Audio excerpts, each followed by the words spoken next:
Everyone, very good morning to all of you friends. आप सब लोग कैसे हैं? आई होप आप लोग बहुत ही अच्छे होंगे। आज मैं आप लोगों के लिए टेंस का वीडियो लेकर के आया हूं, जिसमें से पास्ट परफेक्ट कंटिन्यूअस टेंस हम लोग पढ़ने वाले हैं फ्रेंड्स। और इसके पहले जो भी है आपके टेंस के 8 वीडियोस कंप्लीट कराए जा चुके हैं, जिसमें से आपका past perfect tense last video था और आज मैं आप लोगों को पास्ट परफेक्ट कंटिन्यूअस टेंस बताने वाला हूं। तो फ्रेंड्स, सबसे पहले हमें टेंस को जानने के लिए, इसको पहचानने के लिए हम उसके हिंदी आइडेंटिफिकेशन का पता करते हैं, मतलब हिंदी पहचान का। हिंदी आइडेंटिफिकेशन का मतलब होता है हिंदी पहचान। हम सेंटेंस को हिंदी में पहचानेंगे कैसे? पास्ट परफेक्ट कंटिन्यूअस टेंस को पहचानने के लिए हमारी हिंदी पहचान होती क्या है? तो देखिए कि सेंटेंस जो खत्म होगा वो रहा था, रही थी, रहे थे, रहा था, रही थी, रहे थे, रहे थे, इससे आपका जो सेंटेंस होगा वो खत्म होगा और साथ में आपका टाइम भी डिनोटेड होगा फ्रेंड्स। अगर टाइम सेंटेंस में हो सकता है, आपका नहीं भी हो सकता है।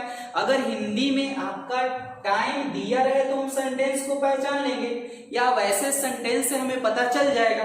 बट इंग्लिश आइडेंटिफिकेशन की हम बात करते हैं तो इसमें had plus been plus verb one ING लगा होता है। अगर आपको किसी भी सेंटेंस में had been verb one ING को हम वर्ब का चौथा रूप भी कहते हैं। अगर ये आपको मिल जाता है किसी सेंटेंस में तो हम समझ लेते हैं कि वो सेंटेंस आपका पास्ट परफेक्ट कंटिन्यूअस टेंस है। तो ये दो पहचान पर हम लोग को फोकस करना है। अगर हिंदी में रहा था, रही थी, रहे थे या साथ में टाइम हो तो हम पहचान लेंगे कि वो sentence past perfect continuous tense है। अगर इंग्लिश पहचान की बात कर लेते हैं, इंग्लिश आइडेंटिफिकेशन की बात करते हैं तो had been plus verb one ING होना चाहिए। इससे हम पता कर लेंगे तो हिंदी इंग्लिश दोनों का प्रॉब्लम सॉल्व हो गया आपका। अब हम लोग आ जाते हैं आखिर सेंटेंस का स्ट्रक्चर क्या होता है, हम सेंटेंस को बनाते कैसे हैं। और मैं आप लोगों को ये भी बता देना चाहता हूं फिर से कि अफर्मेटिव सेंटेंस जो होता है वो सेंटेंस हाँ में होता है। जो सेंटेंस हम हाँ में बोलते हैं वो अफर्मेटिव होता है, जो सेंटेंस ना में बोलते हैं वो नेगेटिव होता है। तो इसका स्ट्रक्चर में थोड़ा सा का फर्क होता है। इसमें नॉट लगा होगा, इसमें नॉट नहीं लगा होगा।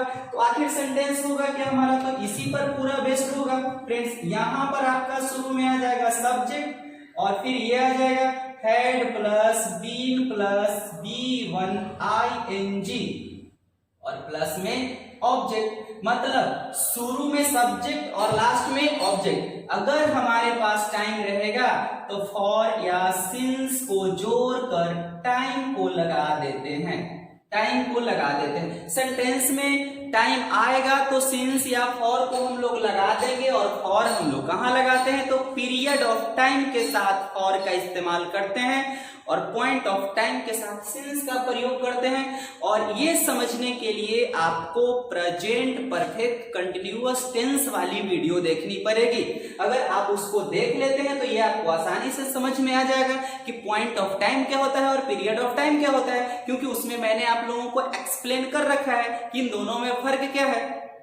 अगर आपको वहां से नहीं समझ में आती है तो मैं स्पेशली सिंस और फॉर के लिए स्पेशल वीडियो देने वाला हूं फ्रेंड्स, जिसमें आप सिंस कहां लगाएंगे, फॉर कहां लगाएंगे, पीरियड ऑफ टाइम क्या होते हैं, पॉइंट ऑफ टाइम क्या होता है, ये दोनों फर्क आपको समझ में आ जाएगा।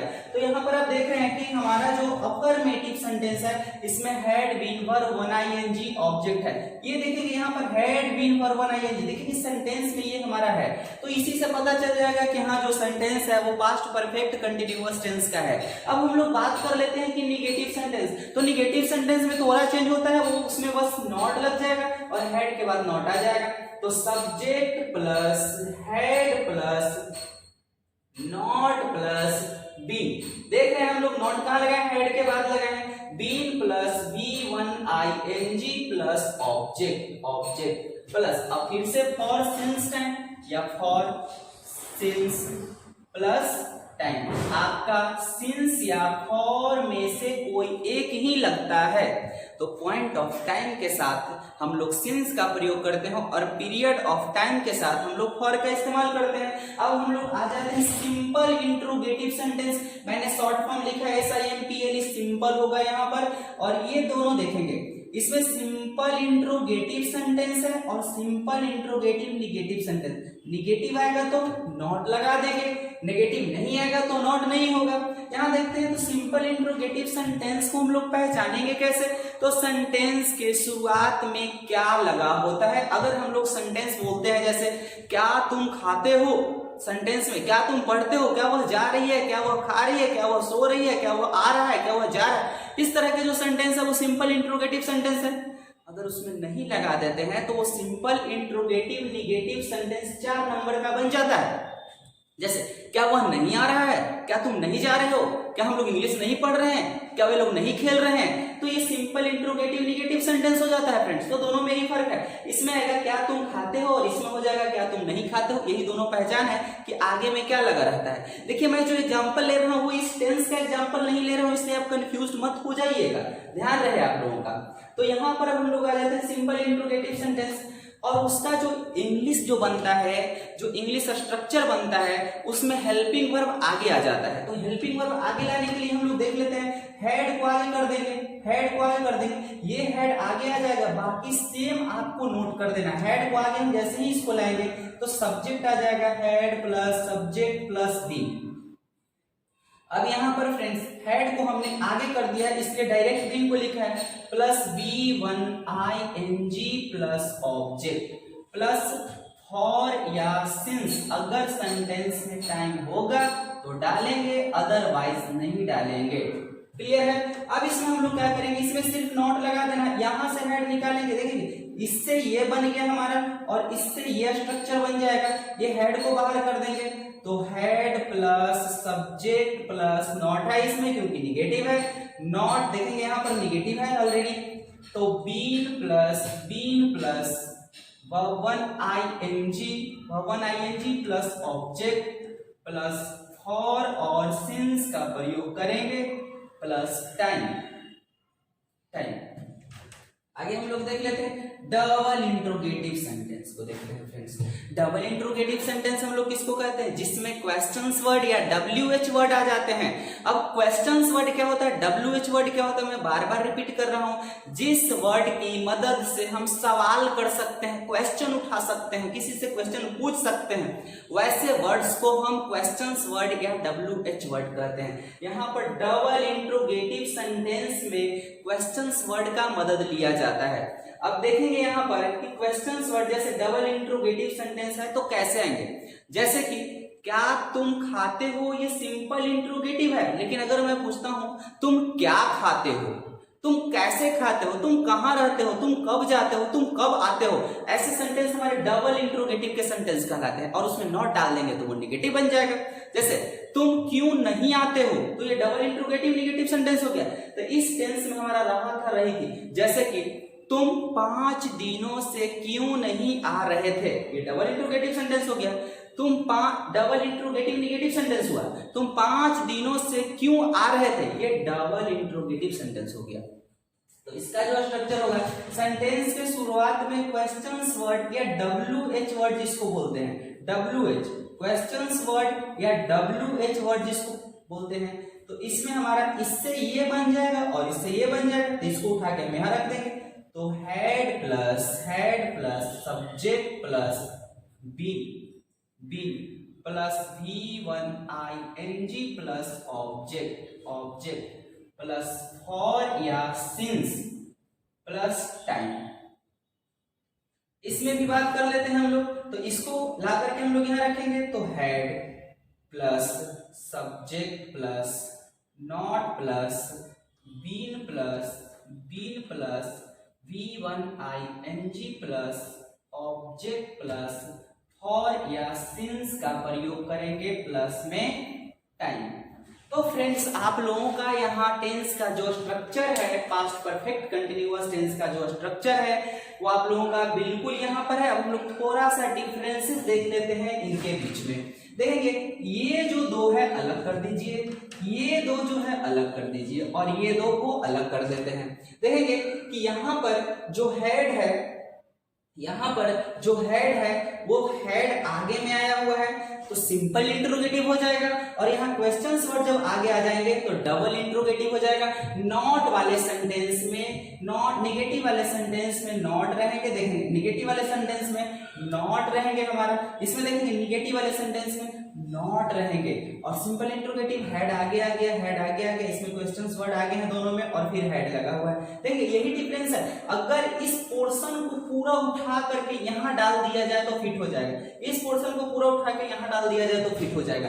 यही फर्क है फ्रेंड्स हमारे स्ट्रक्चर में। और हम इसमें अब एग्जांपल्स को देखेंगे कि आखिर जो सेंटेंस है बनेंगे कैसे, और हम लोग सेंटेंस बना करके उसको चेक करेंगे कि इस स्ट्रक्चर को फॉलो कर रहा है कि नहीं, मतलब इसी स्ट्रक्चर्स पर सेंटेंस फॉलो करेंगे। तो फ्रेंड्स हम लोग एग्जांपल्स को देख लेते हैं। इंग्लिश आइडेंटिफिकेशन और हिंदी आइडेंटिफिकेशन को आप लोग माइंड में रखेंगे। देखते हैं यहाँ पर कि अफर्मेटिव जो सेंटेंस है वह 10 दिनों से इंग्लिश सीख रहा था, ये अफर्मेटिव सेंटेंस है। 10 दिनों से इंग्लिश नहीं सीख रहा था, नहीं सीख रहा था नेगेटिव सेंटेंस है।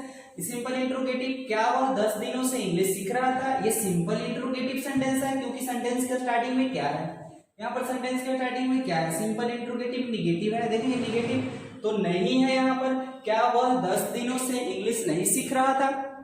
नेक्स्ट सेंटेंस को हम लोग देखते हैं डबल इंट्रोगेटिव, वह 10 दिनों से इंग्लिश क्यों सीख रहा था, यही क्वेश्चन वर्ड है, क्यों और नहीं। देखेंगे यहाँ पर इंट्रोगेटिव है तो क्यों लगा, डबल है तो क्यों लगा है, निगेटिव है तो यहाँ पर नहीं लगा हुआ है। अब सेंटेंस को हम लोग बनाएंगे जो कि इस पर बेस्ड रहेगा, वह 10 दिनों से इंग्लिश सीख रहा था, तो हम लोग सब्जेक्ट जो है हमारा यहाँ पर वह है तो ही हैड बीन सीखना का लर्निंग ही हैड बीन लर्निंग इंग्लिश कब से, 10 दिनों से, तो फॉर 10 डेज। यहाँ पर हमारा 10 दिनों से के लिए हम लोग 10 दिन 10 डेज का यूज किए हैं। तो इसमें देखेंगे कि फॉर का यूज क्यों किया गया है, तो 10 डेज जो है ये पीरियड ऑफ टाइम है, अगर पॉइंट ऑफ टाइम होता तो हम लोग सिंस का प्रयोग करते हैं। नेक्स्ट में देखते हैं हम लोग, वह 10 दिनों से इंग्लिश नहीं सीख रहा था, नॉट का प्रयोग करेंगे। He had not been learning English for 10 days। अगला हम लोग देख लेते हैं, क्या वह 10 दिनों से इंग्लिश सीख रहा था, तो क्या शुरू में है तो हम लोग हेड को स्टार्टिंग में कर देंगे, तो had he been learning English for 10 days. Question mark लगेगा, इसमें हमारा सेम हो जाएगा, नॉट लग जाएगा, has he not been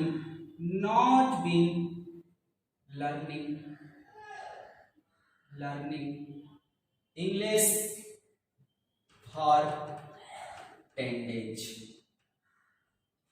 next हम लोगों का देखिए क्यों है, तो यहाँ पर हम लोग वाई का प्रयोग करेंगे। वाई हैड, इस सेंटेंस को पूरा उठा के इसमें रखेंगे, why had he been learning English for 10 days. Next में वह 10 दिनों से इंग्लिश क्यों नहीं सीख रहा था, तो why had he not been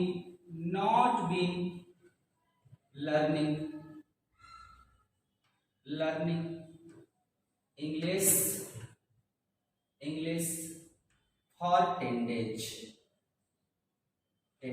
तो फ्रेंड्स आप लोग 6 सेंटेंस इसको कंप्लीट कर चुके हैं, जिसमें मैंने एक ही एग्जांपल को 6 तरीके से बताया है, जिसमें आपका affirmative, negative, simple interrogative negative, double interrogative sentence और डबल इंट्रोगेटिव नेगेटिव, ये सारे सेंटेंस मैं 6 तरीके से आप लोगों को बता दिया हूं। अब आपके पास किसी भी प्रकार के अगर सेंटेंस मिलते हैं तो आप उसको 6 तरीके से बना सकते हैं, और आप लोगों का जो पास्ट परफेक्ट कंटीन्यूअस टेंस है आसानी से आप लोगों को समझ में आ चुका होगा। तो हम लोग आगे इसी तरह से पूरे टेंस को कंप्लीट करेंगे, और जो लोग पीछे की जो वीडियो नहीं देखे हैं टेंस का, अगर इसको समझना है तो पीछे आप लोग स्टार्टिंग से सिंपल प्रेजेंट टेंस से आप लोग पूरा देखना चालू करिए, और आपको वीडियो पूरा एकदम समझ में आ जाएगा। जो वीडियो पुराने हैं उसमें आप लोगों को इसके पहले के वीडियोस मिल जाएंगे, तो उसको आप लोग देखना नहीं भूलिए और उसको कंप्लीट करके आगे बढ़ते रहिए आप लोग। तो friends, past perfect continuous tense आप लोगों का खत्म हो जाता है। आप लोग स्ट्रक्चर को कंप्लीट करिए और सेंटेंस बनाना स्टार्ट करिए। हम लोग अगले वीडियो में, ये टेंस का अगले वीडियो में हम लोग फिर से मिलेंगे। तब तक आप अपना ख्याल रखेंगे। Thank you so much. Video को लाइक जरूर करेंगे। Bye bye.